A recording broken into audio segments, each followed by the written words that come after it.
think we'll get started. Hello, hello. Rebuild community. This is a really special session that is sort of a culmination of an entire series that has been in motion for many weeks leading up to this global summit. Yeah, it's been so we were doing a mastermind that went across 4 design sprint sessions in each one of the verticals of rebuild: people, planet, prosperity, and purpose. And so we took people who are building stuff, rebuilding stuff, into a journey to help them ideate and design better a master plan for their villages. And it was a beautifully emergent process. I feel we learn a lot through going through it. And so what we're going to share today is through the design sprints that we did, we ended up proposing to create a village, an imagined village that we were all co-creating, and in that process of like imagining this village, we allowed everybody attending the mastermind to figure out how to do it for like their own villages. And yeah, so we're gonna give you a glimpse into what was created during these 4 sessions, and then we're gonna let each one of the villages do their presentation. Mm-hmm. It's a very exciting moment for a lot of these different village builders, so many visionaries, so many incredible ideas, and it's really been such an honor to be able to create these containers and move through them together, where I think we all learned a lot, but we were able to use frameworks that we used in building our master plan for another village that we have co-created called La Tierra. So this will be a very special presentation, because what you will see is a pitch for a village called Regenerative. And this is a village that was co-created by all of the mastermind participants and us, building on some of the ideas from this floating city of Regenera and how it has docked and found home to build a village in Regenera region Eartha. So this is what we'll kick off, and then we will move on to, after that, Silvera and Monica, who will be the first to present. And with that, without further ado, dun, dun, dun, region Eartha.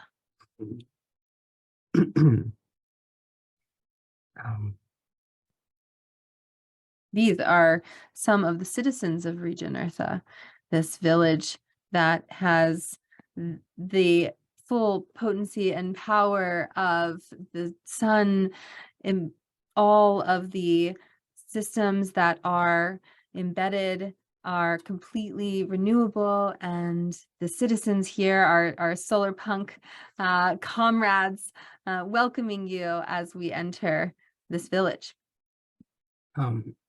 So welcome, citizen. All of you get to be a citizen of Regenera. Regenerative, sorry. We have very open boundaries. Regenerative is an eco-village like no other. It was born out of the mythical solar punk floating city of Regenera. And this regenerative village is an imagination state. And its goal is to create a place on Earth where we can imagine what is possible, because the future is always first an idea. That's it. That's what we're doing here. We're reimagining, we're rekindling, we are redesigning, we are rebuilding. This is what this is about. The world is changed. I feel it in the water. I feel it in the earth. I smell it in the air. Much that was lost. Galdriel called it, we have our own personal sojourn and many orcs to fight in this day and age of extractive practices, of war and hate and greed and broken connection with the earth, and a lost understanding of how to live harmoniously with nature and each other in community. This is the world that we're building.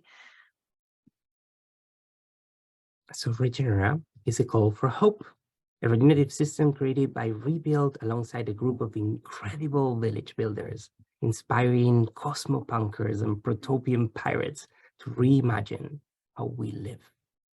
A village that seeks to reimagine how we live so we can create blueprints to spark a new way of thinking that can birth to many villages like this one. And the principles, there are so many principles in Regenerative, and here are a few. Biophilic, so designing. What is that?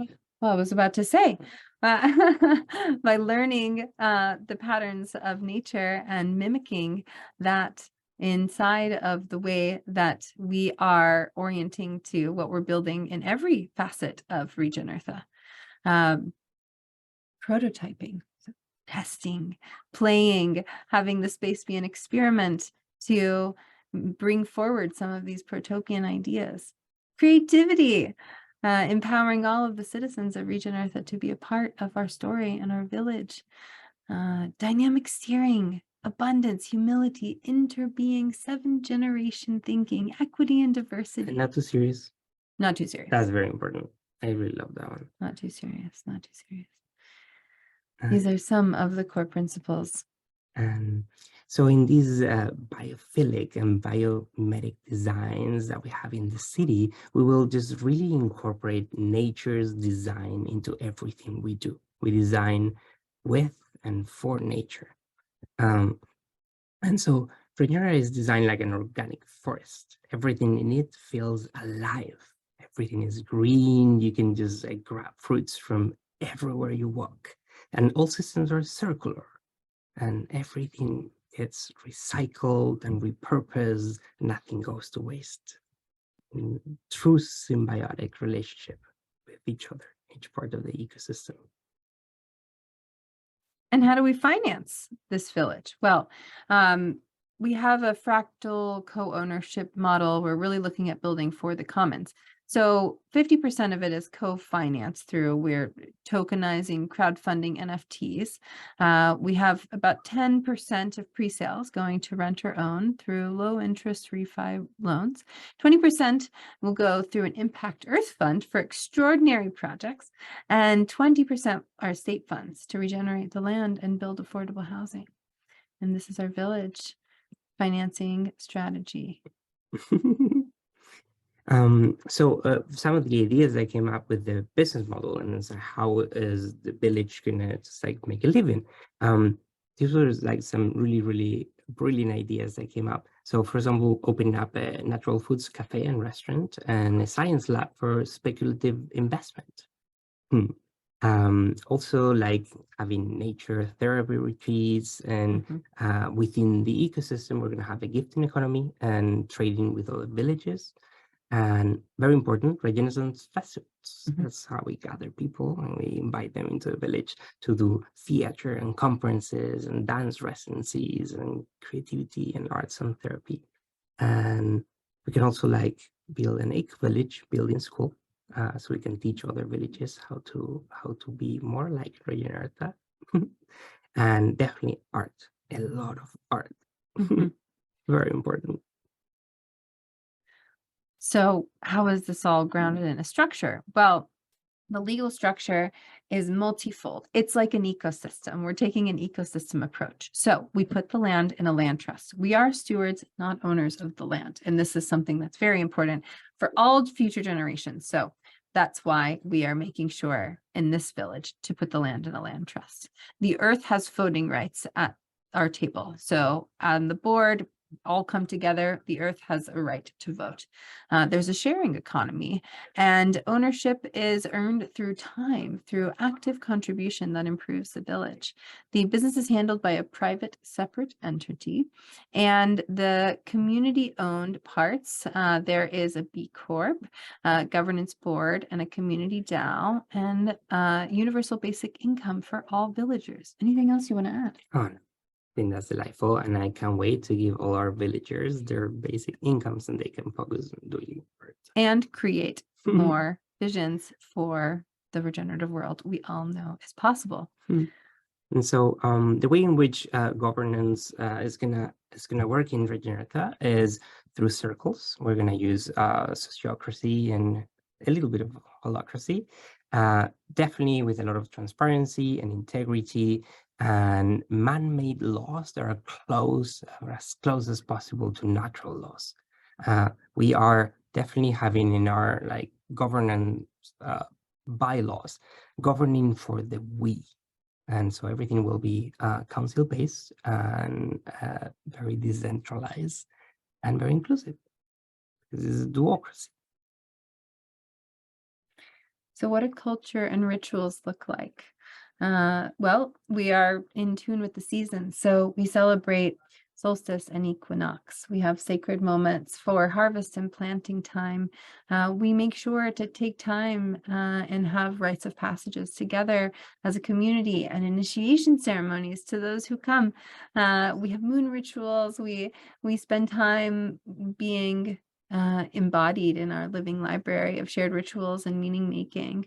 We acknowledge the traditional ancestral practices of the land, and we are also weaving forward, knowing these traditional ecological knowledge systems and creating new pathways to root this community locally in both contexts of history and also new mythos for new change for the future. And so there's lots of different ways that these rituals get embedded. And some other ideas that are really important to the village and the villagers are how we share meals. Share meals, that's very important. Very important. We share meals, that Community sacred task. moment whenever we commune with nature every day. And that's a very important part of our culture. We sit around the fire.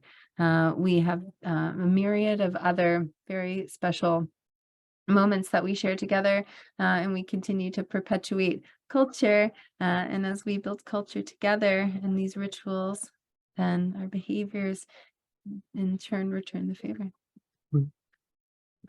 So we're gonna walk you through some of the characters of Regenera. We feel it's a very inclusive village, very diverse. We're designing for all ages. We want to have the elders playing with the kids and have these really cool looking people join us. These are some of the citizens of Regenera, pretty smart ones. They really have figured out how to commune with nature and design with nature in mind. Very ecologically attuned. Look at those dudes. I want to be friends with them. This is the amazing people that lives in there. I definitely want to hang out.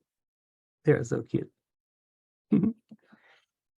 And we also have some of the newly formed citizens of Regenera. Some of the people that went through the mastermind here with their archetypes.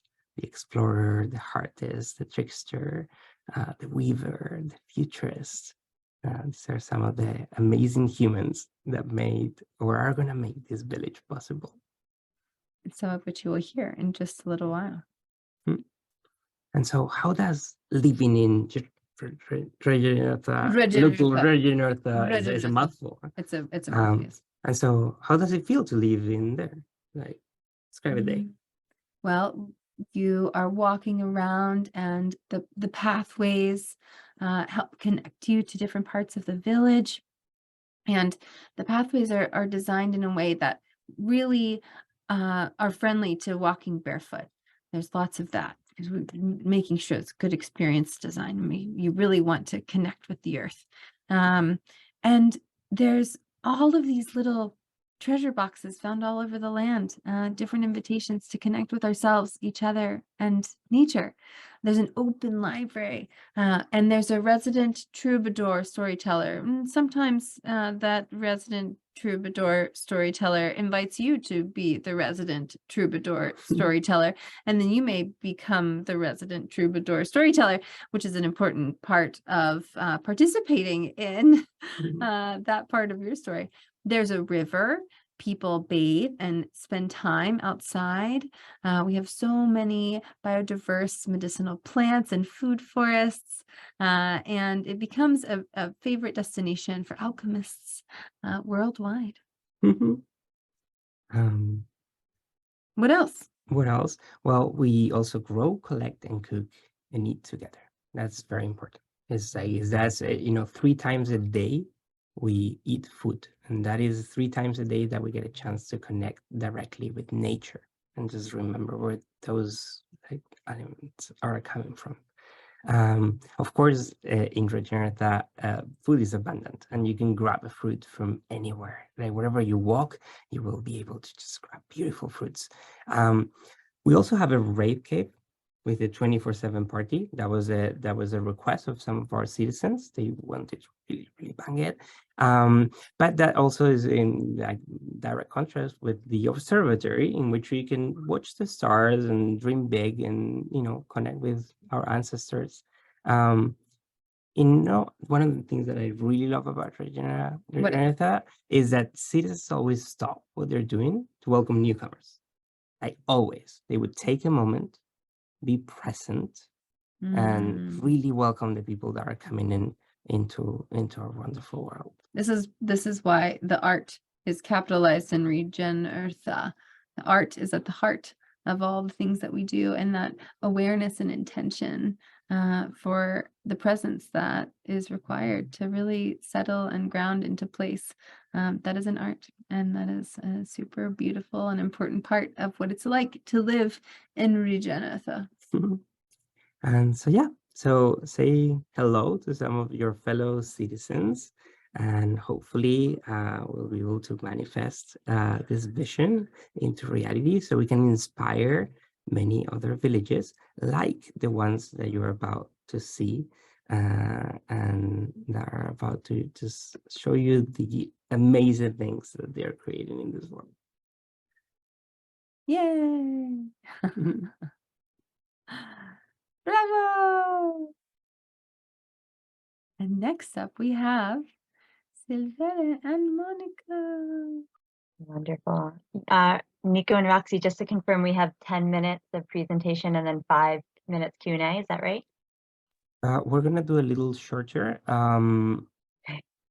We have 5 of you, and we have about 40 minutes. So I would say 8 minutes more or less total. And then we can do Q&A in the chat, and then we'll have hopefully a little bit of open Q&A at the end. Yeah. Beautiful. I'm going to do my best. Can everyone give me a thumbs up? Can you see my screen here? Looks beautiful. Wonderful. Now, a few things. Yeah, we can move this over here.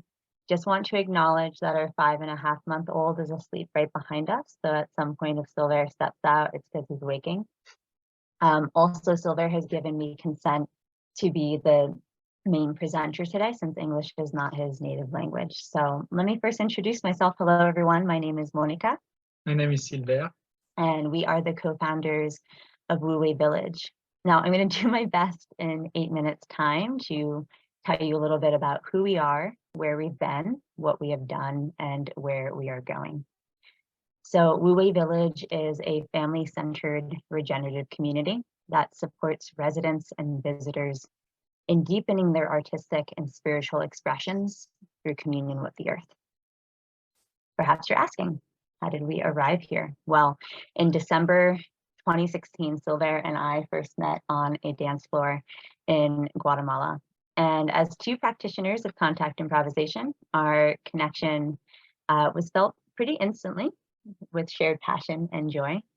And as our dance has continued to unravel over the years, we've come to recognize that we have a lot of strong shared pillars, from spiritual inquiry and care for the earth to love for community and a calling for artistic expression.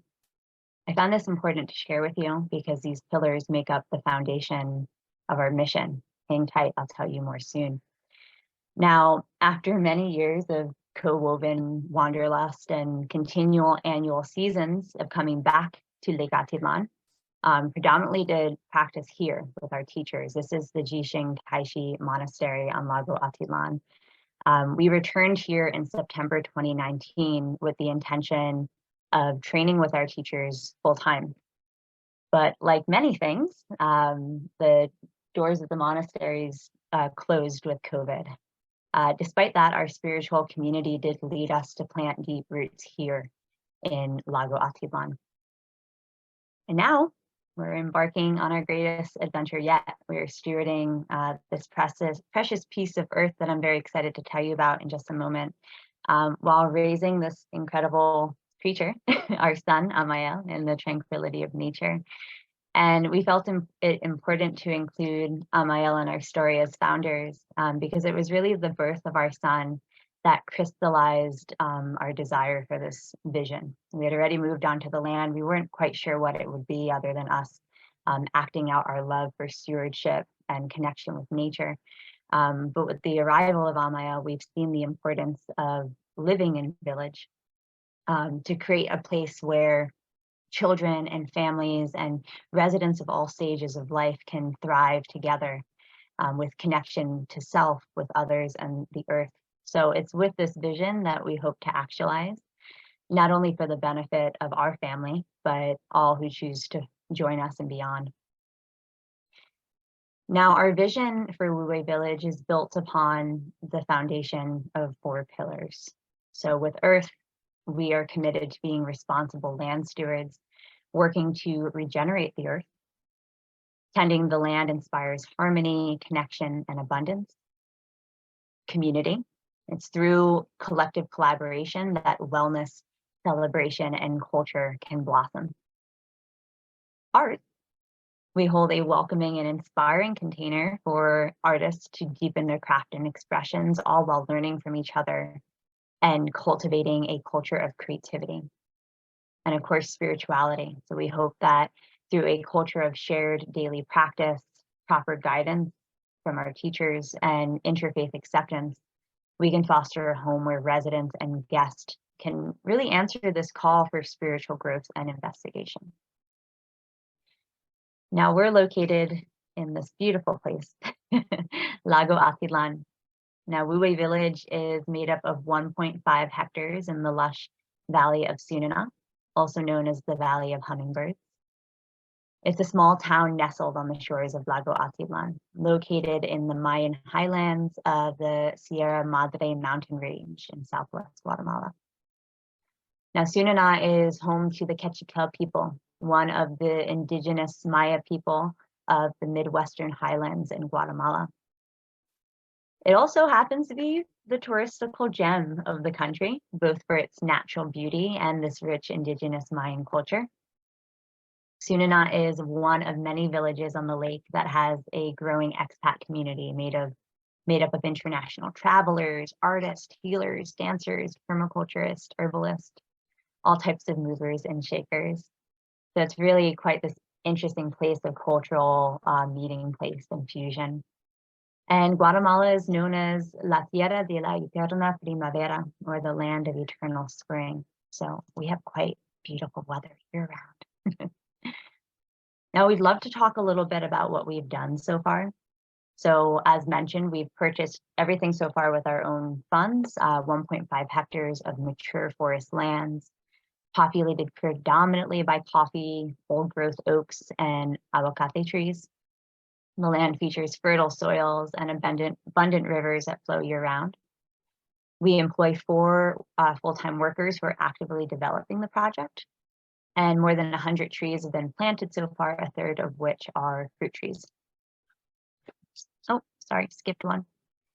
We've constructed our first house, pictured here. It's the house that we're in right now, the house that our child was born in, which allows us to presently live, observe, and actively design the land, with the second house nearby, actively in construction, scheduled to be completed by June of this year.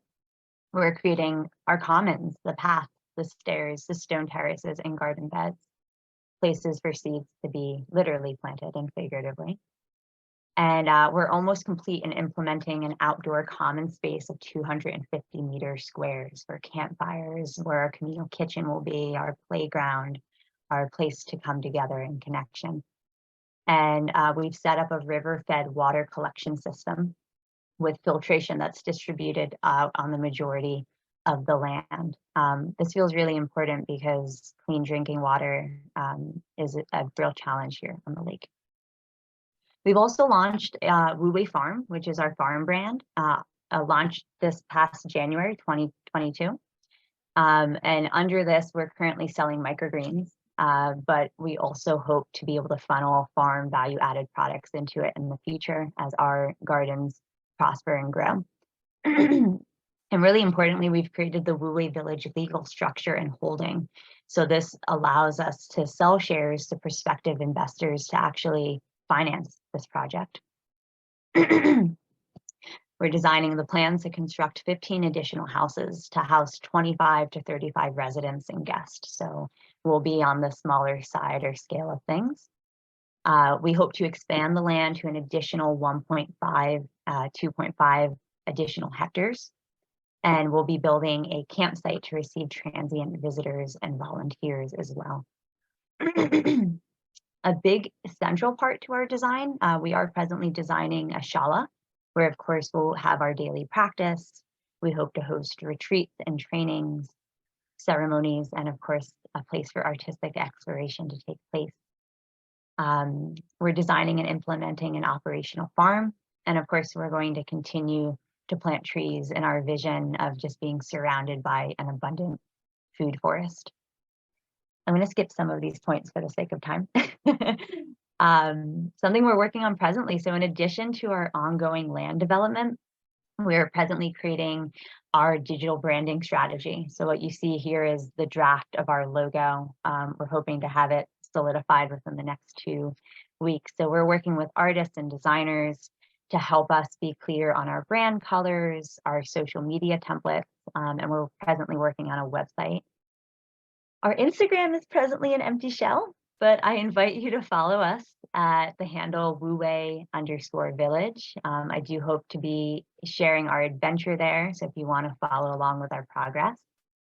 And most importantly, we're creating and perfecting our pitch deck, our business plan, and all supporting materials in our pursuit of raising funds and attracting investors. So this is where we're at, friends, just like the vibrant aromatic flowers attracting their pollinators. We're looking to receive the abundance required to really catapult this project, help us move it forward. So while I have chills thinking of it, while we have no doubt about our enthusiasm, our integrity, our vision, we are scratching our heads in regards to receiving funds for our projects. Our legal structure is in order, our business plan is well detailed, and the land is ready and beckoning. All that is missing are the finances to fuel our mission. So we turn to you, designers, community builders, networkers, and weavers. How do we go about calling in our angel investors? We would love to hear your tips, guidance, and any suggestions. Truly, we are here to receive the benefit of your experience and expertise. We thank you for your time, for bearing witness to our seed of a dream we are watering daily. I am going to share with you as well. Let me just so proud of you guys. This is so beautiful. Would you mind sharing also, like, before we move on, would you mind sharing what Ridgeway is? Yeah. You know, This isn't an easy thing to describe. It's one of the principal tenets of Taoism. It literally translates as effortless action. So how I like to think of it, and I'll let you describe it in your words, I think of Ridgeway as like learning to move with the intention or the energy of God or Tao. Thinking of it as life being that of a river, and it's not for me to project my preferences, but to just be a vessel in which life wants me to be of service and to as effortlessly as possible interact with the rising circumstances of life. That wasn't a nutshell. Yeah, I think it's pretty. I'm pretty agreeing with her. Really, this idea that we can learn to flow and follow. So being on a state where actually we listen so much that the vision end up clear. But for that we have to be able to listen, and it's why we work on meditating and other stuff to let room for what's more settled to be here. I'm super, super, super, super proud of you guys. Thank you so much for sharing. That was so beautiful. I did put in the chat our email, our WhatsApp, and our Calendly. Is that how I pronounce that? Yeah. So if anyone wants to get in contact with us directly, that's welcome as well. Thank you. Thank you so much. Bravo. Thank you. Thanks. And Harold, you're gonna go next if you're ready.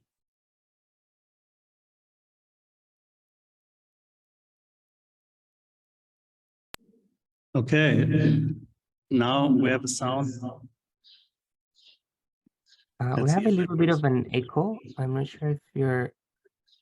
Yeah, I think Jeremy has to turn down the speakers. Does it work better now?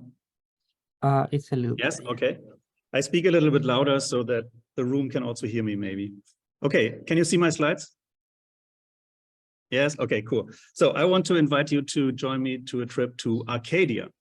And Arcadia is an Alentejo tiny eco village in the making.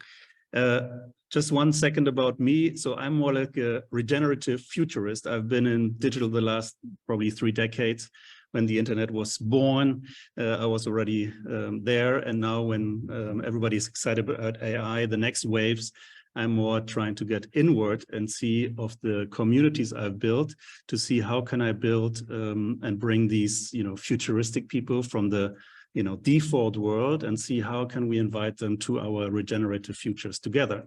So I've built communities. MLove has seen probably 2,000 or 3,000 people attending events over the last decade. Future.io is an institute for future and regenerative futures, working with chief sustainability officers. But my current job is more or less, working on Davos, sort of the total opposite where I am now physically in this kind of van life situation and now at TDF. And the interesting part is also that Arcadia is just 20 minutes from TDF, so sort of this regenerative mothership of the Portugal landscape.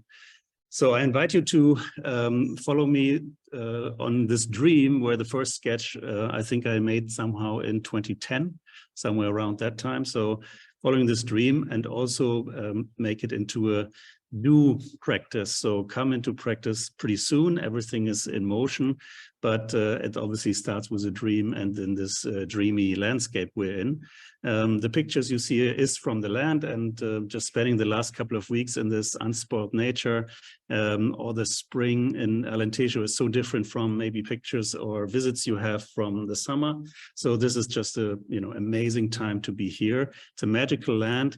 And for me, it was over the last 2 years, finally number 22, which I found September 1 and 22, to see that this is sort of the heart called out for this space, which has a little ruin, and the rest is sort of 50 years of untouched lands. The last time somebody was living in the land was 50 years ago. It's 5 hectares, 54,000 square meters. And it's a little bit south of Melidish, as I would say, close to the beach, but also close to some of the tourism attraction, but close enough also, again, to the new community building and regenerative action around TDF and other communities here. So it's a magical land, and I want to see it to establish Arcadia in a way that it also is sort of a bridge builder to some of the people who are coming more for short-term digital nomad style and or other recreational activities. And in a way, the first people who come and join will basically build the pool, which then allows us to kind of invite more community and different practices and different ways of living to join. Arcadia for me is just a magical word because it basically comes from the Renaissance. old Greek areas, and it's celebrated as unspoiled, harmonious wilderness. And it also sort of this rustic innocence, simple, quiet pleasure. I mean, all these words really speak to me. And that's in a way something which I would try to build. And so the eco village consists of different eco villas, and the villas itself themselves are, you know, simple, but they should be beautiful with regenerative materials. And actually they're from upcycled containers, shipping containers.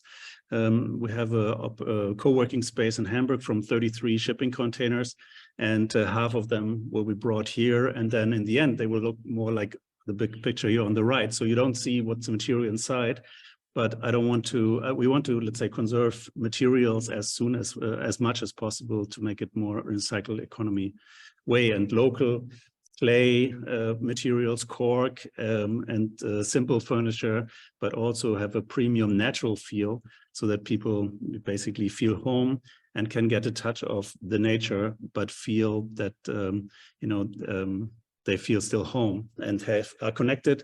Basically, good connection is obviously important for people who could work here and digital nomads. The whole land is, what we are building is less than 1% of the land. So it has 5 eco villas, a residence, as well as a pool house for co-working. And half of the land, or let's say 2/4 of the land, is actually also a natural reserve. So there's no building, but this allows us also to have, you know, walk paths and work with nature, regenerate some of the land. But actually, as you can see, it's plentiful of, you know, it's within a cork forest, and has been very difficult to find the spaces where obviously we don't touch the trees. To place these little eco villas in a very, let's say, easy manner and natural. For some, the Alentejo is sort of the California of Europe.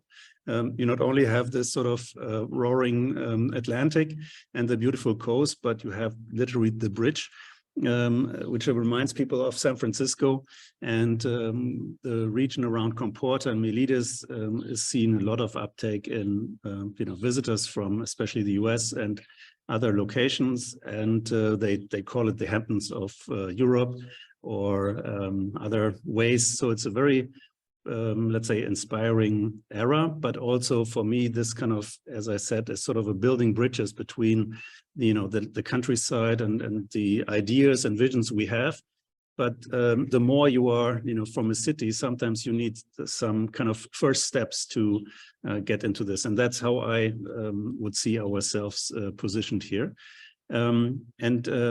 Because we have so much land and you know, the creativity of the existing communities, and I'm inviting you obviously to join us, and the people which help me. We want to bring artists in residence programs so that you can play with the land, that the, you know, the beauty shines basically, literally. I love this picture. And we'll have a first retreat this July, and see how we can invite some of the you know, local communities, all of you if you like, and people who have been at the forefront of innovation in their startups or in their quest to design their future. So we will create, let's say, an idea lab, so where people can collaborate, they can you know, book the place for startup weeks, for example, or have residencies with artists or innovators to explore new things in softwares or ways to design our and co-create our new futures.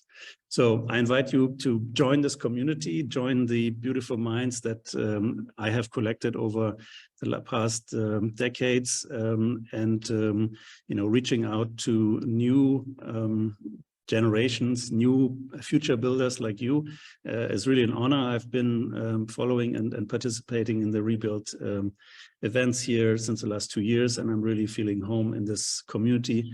And I feel that maybe we can build a little bit of this kind of antenna to the default world and invite more people to follow us, to see that there's the future not in smart cities, but more like connected communities in the countryside. So here's some of the contact info. And again, once this is established, the third phase is something where we can hopefully have also tiny houses from the community for more long-time living, as well as other community practices and so on. So thank you so much for your attention, and hope to get your feedback and contacts if you like to help.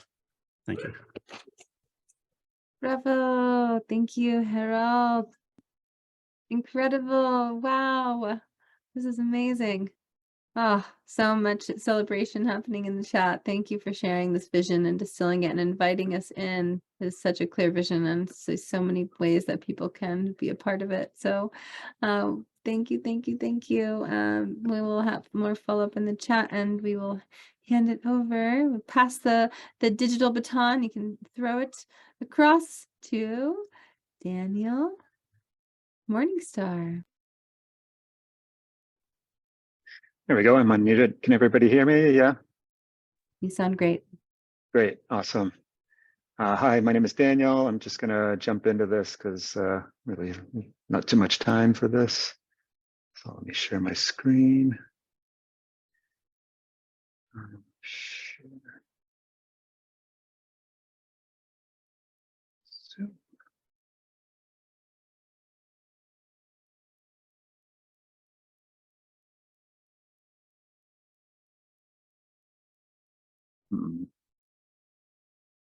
Can you guys see my screen or? No, we can't see your screen. Do you want to try again?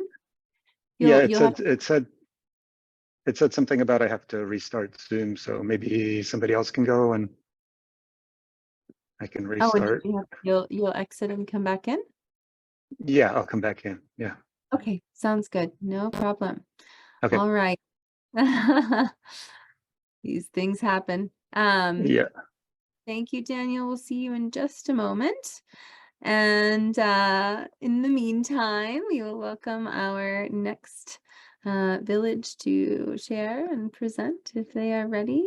We will hear from Mars. Mars, would you be open to joining next and sharing your vision with the world? Yes. This hopefully my screen share thing works. Boom. And hope you can hear me as well. Okay. Yes, it looks great, and we can hear you, and the slideshow perfect. All right, you're live. Sure. Wow, thank you so much for holding the space. This is such an honor and privilege and gift, and just be alive in this moment is like, wow. So what I'm doing, I do many things, but this one is currently I'm focusing my energy here, space generators. And I am based in the UK, and due, family circumstances, I am not nomadic.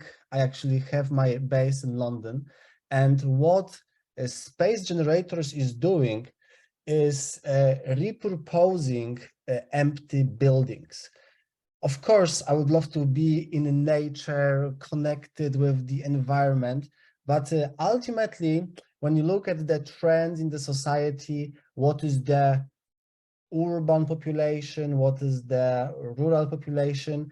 Yes, statistically speaking, there's more people living in cities. And what we do at Space Generators, we find a legal loophole. Basically, there is a taxation system that if there is an empty building unoccupied, the owner still needs to pay so-called business rates. But if you have a charity that is occupying this building, then there is the automatic discount. So we literally receive an empty building from an owner who doesn't want to pay all the fees. We just occupy it, regenerate, run the community space events. And then, well, when the economic circumstances change, we just move to another place. So this is the example that was, which is no longer in place, but it was a quite famous community space with plenty of events, plenty of connections, plenty of just community movement. And yeah, I am building this movement, building the network, trying to, meet people, make friends. And of course, everyone needs money, but our business model is just, when I discovered that you can actually get paid to occupy a building and take care of it, I just fell in love in this model. And obviously, I will visit you in your villages in Portugal, in Guatemala, in many other places. And obviously, if you are in London, please be in touch. This is my last slide. And once again, thank you for holding the space. I really appreciate it. Thank you, Mark. Thank you for this vision and also for educating us all about some of the potential of how we can step into some of these. Keep going. Yay! Oh, I think someone is maybe.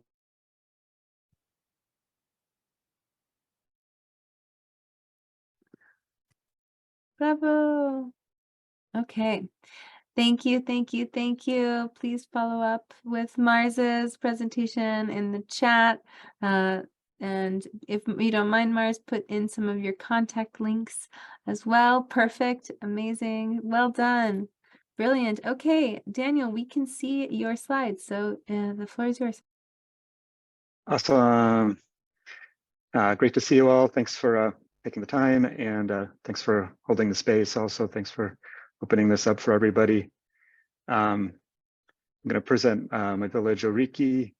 It's going to be a regenerative village and impact center where we reach out to the local communities. It's going to be an innovation hub where we develop new technologies for regeneration and sustainability.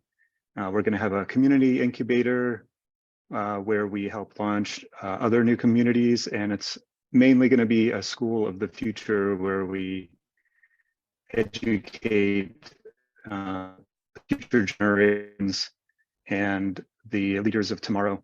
So this is a little bit of the village master plan, just to give you an overview, and I'll come back to this at the end, but I'm going to go through a little bit background material first, just to give you an idea of where I'm coming from with all of this.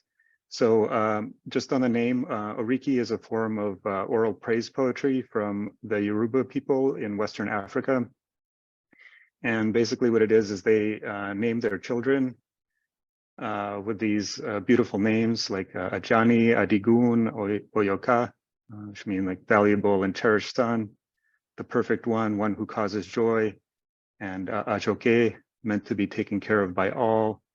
And I really feel like this is a really beautiful way to bring children and people into the world, where we imbue them with a lot of meaning from their first days. And I think that's a lot of the troubles with people these days. Their names don't mean anything, so they end up having empty and meaningless lives. So I think if we start off with a good beginning, then people can really grow into beautiful human beings which take care of each other. So before I get into the whole village thing, I'm going to give a really quick background on the problem that we're facing today. I'm sure you guys are pretty well familiar with the problems facing the world today, but I'm just going to go through this really quick. So we have the problem. So the CO2 levels now on the planet are the same as during the Pliocene age, about 2 to 5 million years ago. And the sea at that point was about 24 meters, 78 feet higher than it is today.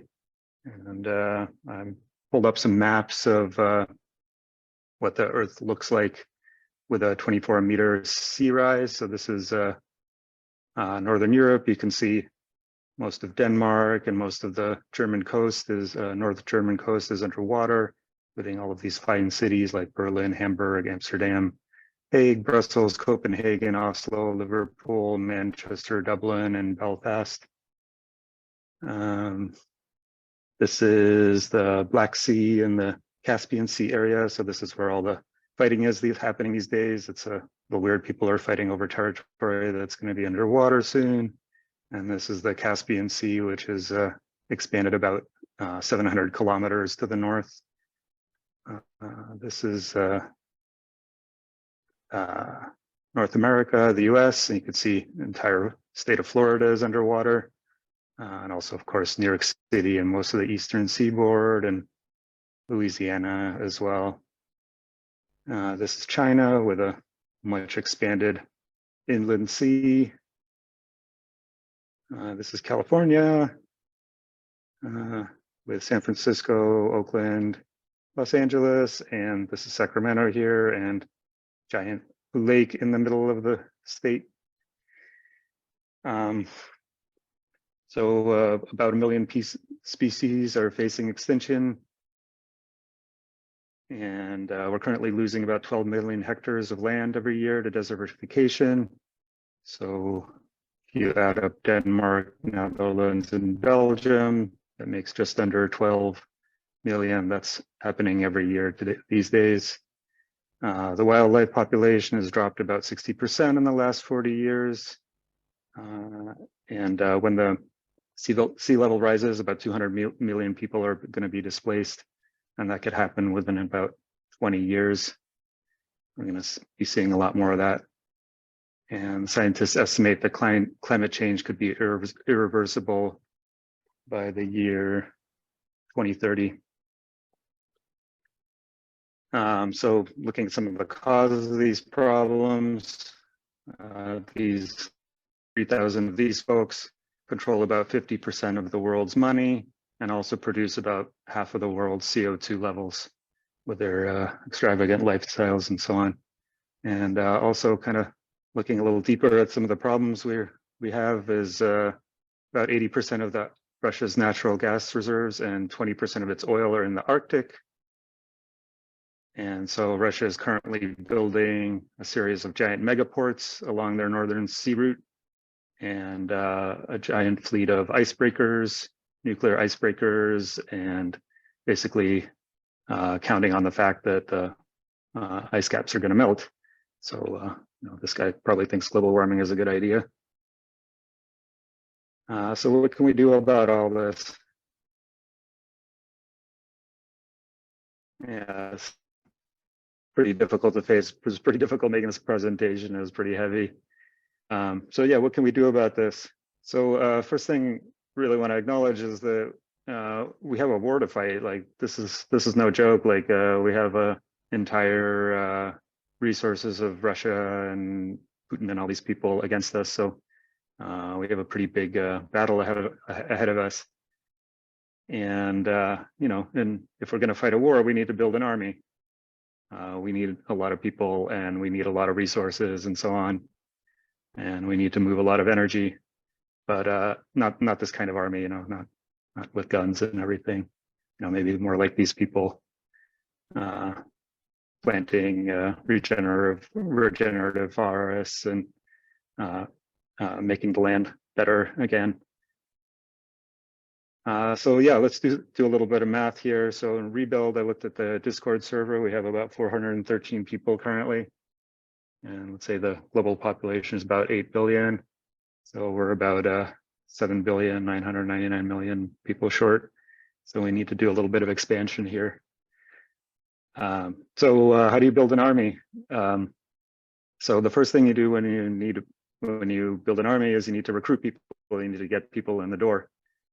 And so once you get them in the door, then you have to train them. You have to teach them how to be, I don't know, soldiers, or you have to give them the information and the resources that they need to go out and fight the good fight.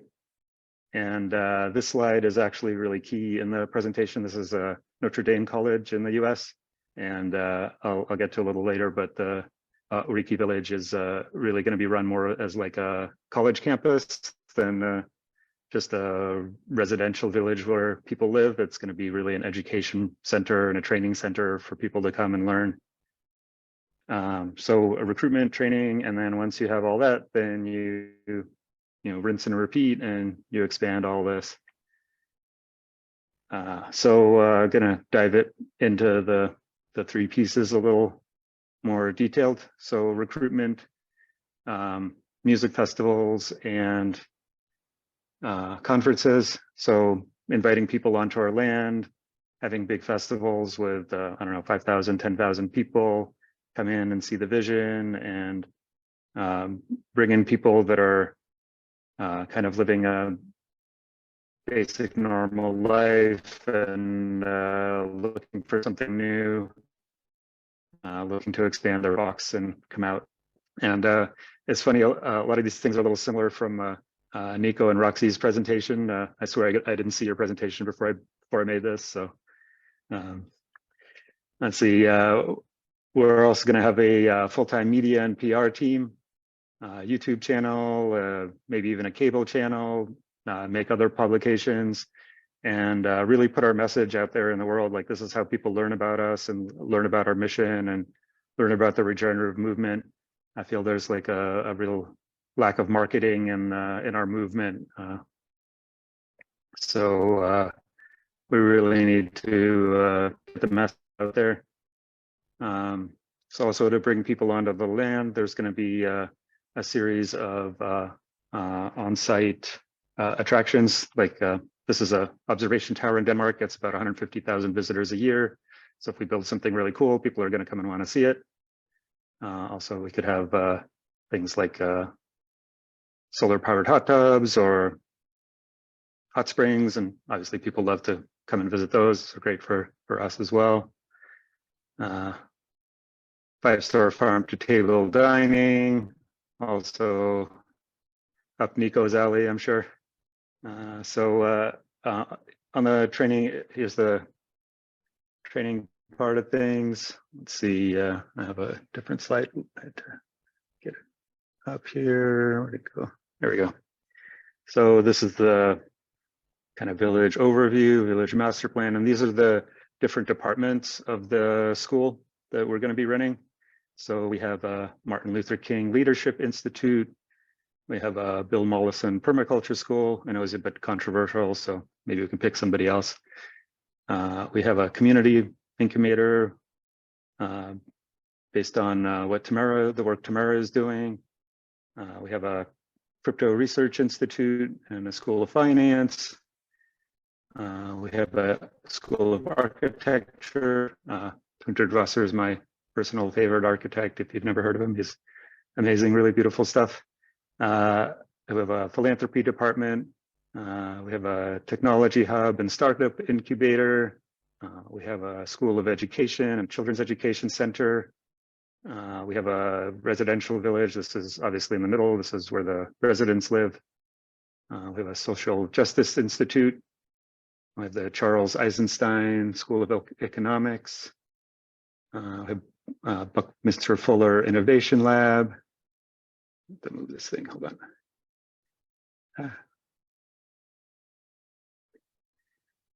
We have an Indigenous Wisdom Institute where people from indigenous countries can come and share their wisdom and their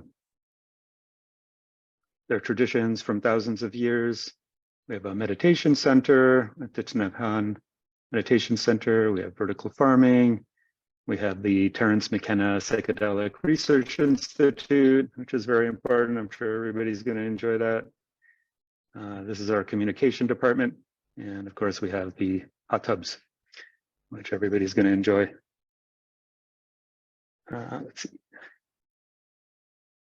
So, and once we have all that in place, we can work on the expansion plan and have a network of these kind of educational and impact centers all over the world, which I know a lot of other people have envisioned this kind of thing too.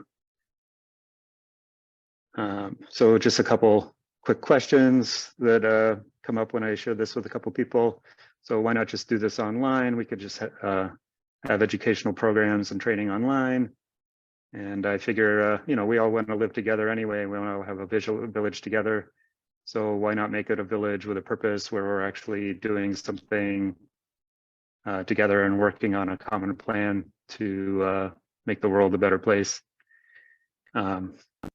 Is this even realistic? You know, obviously this is a pretty big vision. It's not just like a little small eco village with a little permaculture farm. It's a pretty big undertaking. And just found a couple people that started big universities over the years, John Harvard, and none of these people even had telephones. So somehow, if they manage to do it, I think we can do this kind of thing too. And how will we fund it? This is also kind of similar to what Nico and Roxy were part of their business plan. So the school can obviously bring away, I don't know how it is in Europe, but in US, about $40,000 a year for average college tuition. Say very conservatively, we have 500 students. That's about 20 million a year. It's a pretty good start already. Can have day passes for the hot springs. So say $50 day pass, 60 visitors a day. That's about $1 million there. The observatory, say $15 a day, get in. Sorry, let's just say 200. It's another $1 million right there. We're gonna have a startup incubator on site. So who knows, do a bunch of investing, bring in some money there. And gonna have a crypto research institute. So can mint some coins and do some investing there. And also bring in a fair amount of money. So yeah, that's all I got for today. And thank you for listening.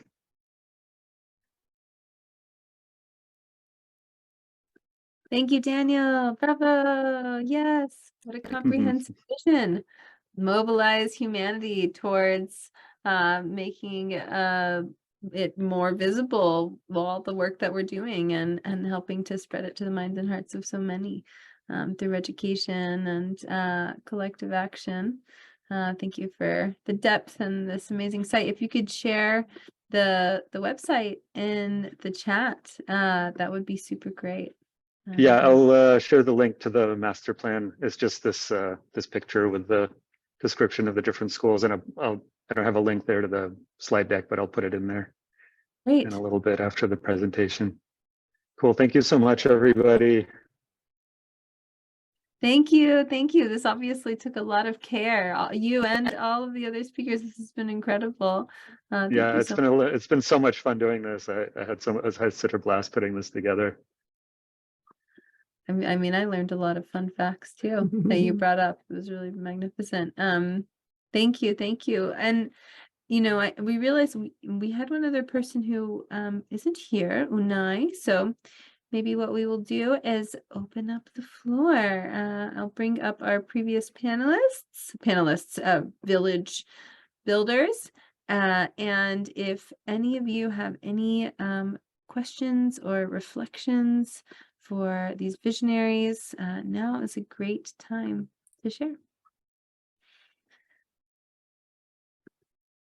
You can raise your hand or unmute. I have a quick question about the timing, because according to the program, there is something else, how to build a regen village, the game. So I'm just unsure about the timing. Yes, so that is happening in another room.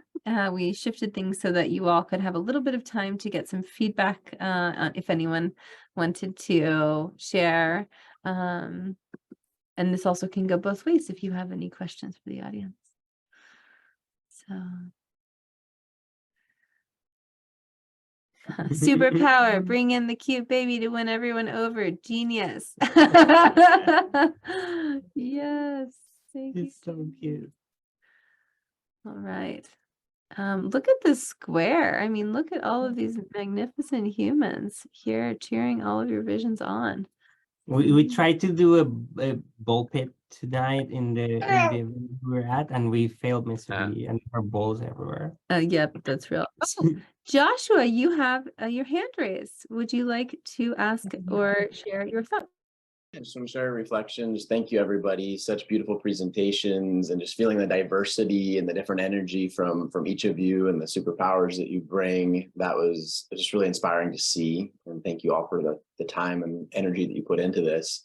And I was reading the chat in one part, and where the talking about like the potential of like, you know, building the army and the soldiers in the war, and just feeling different people's perspective in the chat, and seeing somebody from Ukraine saying, you know, we have our armories to protect your festivals right now. So honoring both sides of that spectrum of, you know, some of us are like, let's say we don't want to, you know, deal with that or speak that language or that type of energy. You're realizing there's some people that are in this experience right now that are in a country in war. And so just that full spectrum really like touched my heart to just like hold that. So I just wanted to speak to that. So thank you all.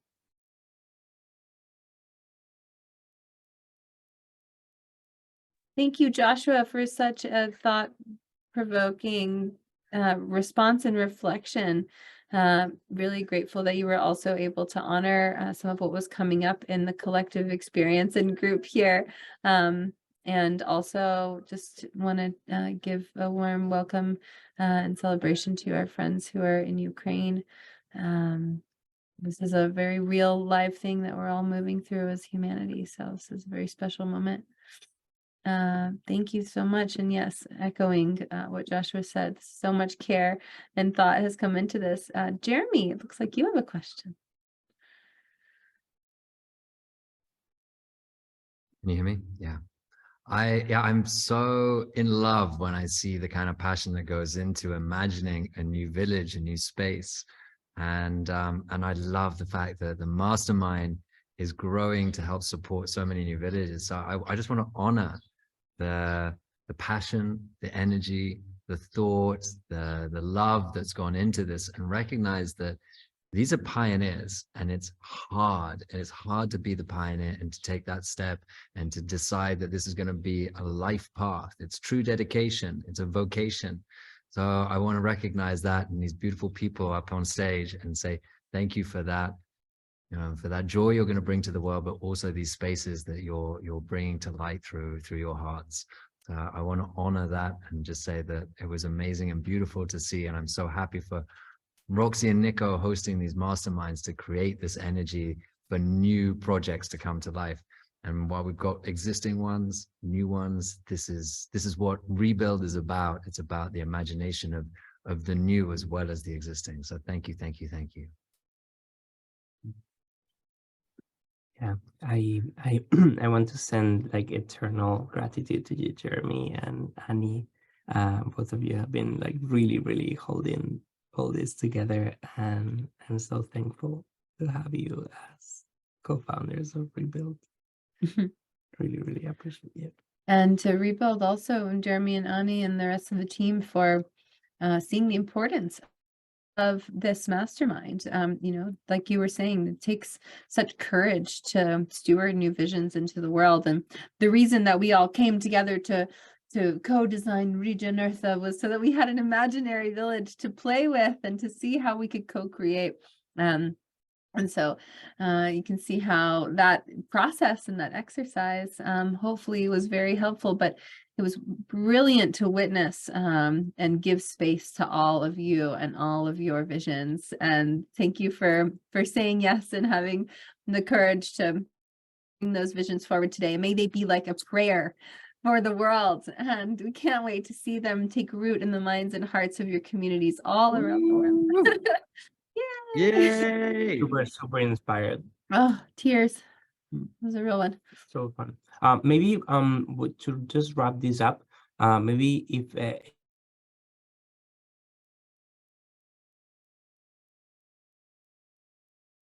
Nico, you're muted. Oopsies. damn it. He said great things. I said great things. I was just saying that maybe just to wrap this up, it would be great if any of the participants of the mastermind would like to share, like in a quote, just one line, what was the experience like for you, and how did it help you, and yeah. I'll jump in there. I've been in Regenera since its inception a couple of years ago. And, you know, I've been thinking about what you all have done and what's happening in the world. And I think for me, what I've recognized is when I go out in the world and I speak to people and all I hear is this dystopic ruin that's ahead of us. And I can honestly say, no, There's a whole world being built by these incredible people out there. And it's that feeling that I can emit from my heart with a truth that gives me hope for my children, for your children. And it gives me a sense of story living coming to life. So I thank you all for what you do and how that radiates out into the world.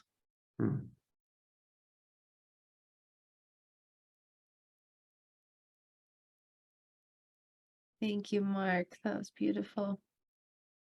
Monica, and then Daniel. Yeah, something I'd just like to share is a big takeaway for me personally from the mastermind was feeling inspired to articulate our tenets of culture. It's something that we still have to do a lot more of, but I find that a lot of our ideas we're dwelling inside of our minds as co-founders, and we're like, yeah, that's like apparent. People know that. And then we're realizing like, no, like people don't know. So let's tell a story about it and externalize it. So that was a real gift for us as, you know, permaculturists and regenerative designers. We feel like that's kind of our strength and our foundation, but realizing like we have ways to go and like really articulating what it is that we're trying to foster as a community and seeing the importance of that so that we can attract the type of folks that are inspired to live a similar lifestyle as us. So thank you so much for that.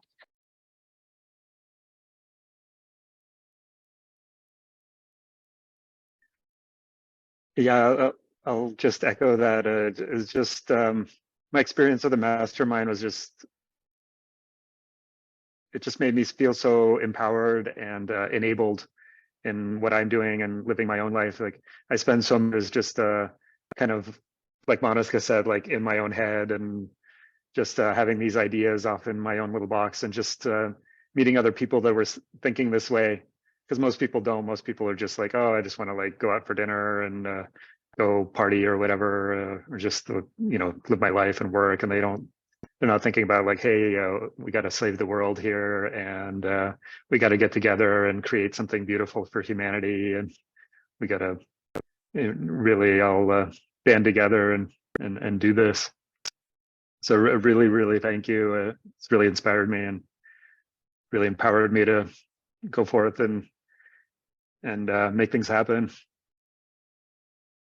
Oh, thank you, Daniel. Thank you, Monica. I'll share a quote that Joshua put in the chat, and then we'll hear from Hannah, which is such a special and important thing for us all to remember. Never doubt that a small group of thoughtful, committed citizens can change the world. Indeed, it is the only thing that ever has. Man, I would love to hear from you.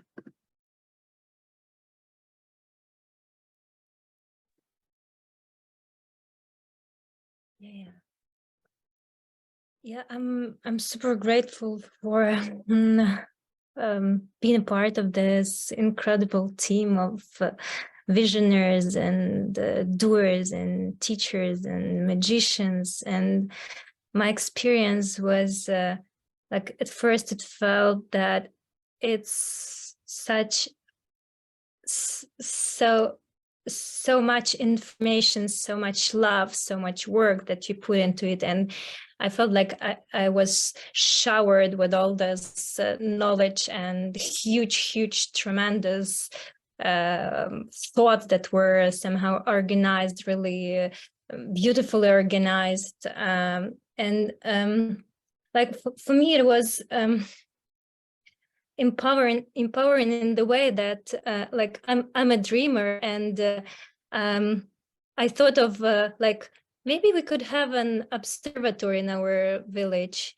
And then I see these presentations, and it's like it allows me to really stick to my ideas, to my dreams, and to really dream big.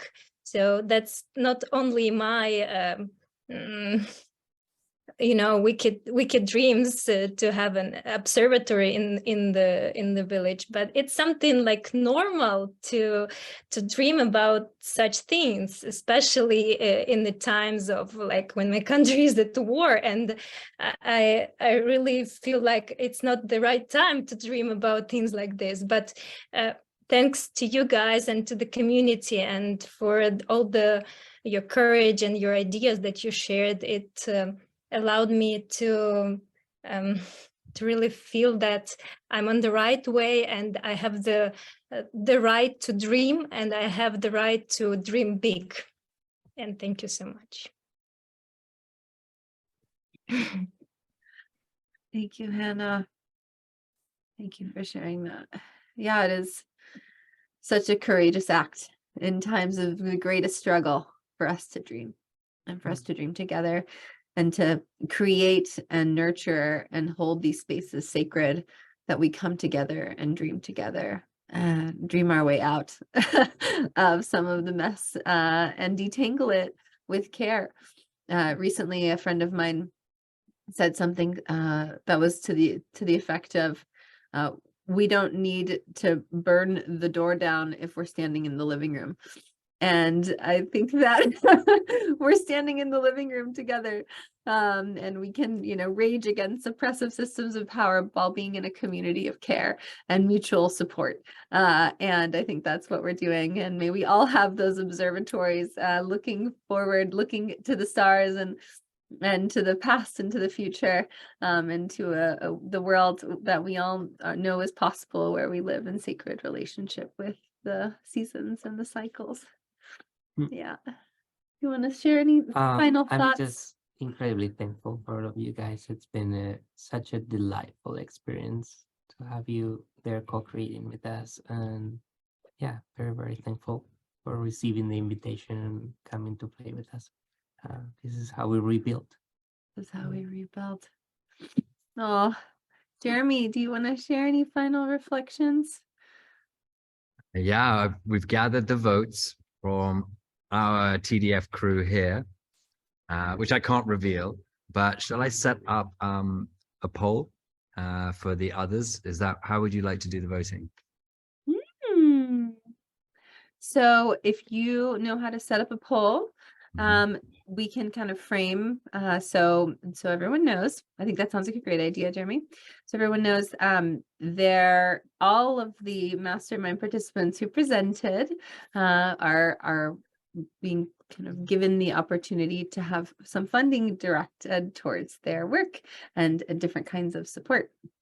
And so with your vote, it'll help us to distill which crews get what. And we're really excited to have this sort of participatory space where everyone gets to cast a little vote and to direct support. But I can add to that. I can just add to that. So 10% of Rebuild's ticket sales are going to be going towards the winners of this, as decided by all of you voting and those of us here, which is wonderful. And the winner will be announced this evening at our closing ceremony with Yogis.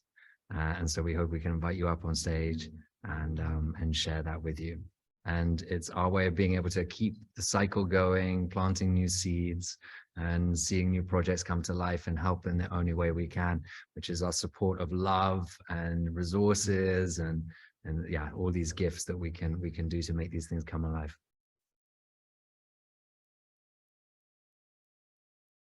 Thank you for speaking to that. Did you already turn on the polling process? Just doing that now, and hopefully, I think I've spelled everything correctly. Let me see. Pause quizzes. Says untitled, which is not true. Untitled poll. Save. Well, while you finish setting that up, know that everyone is also a winner, regardless. And yeah, these really feel like deep prayers that you all have cast, and the word, at least in English, the word spelling, the root of it is spell. And so we've drawn out the vision. And so thank you all for believing in these visions and holding space for all of these visionaries, for casting your vote, which should have just popped up for you.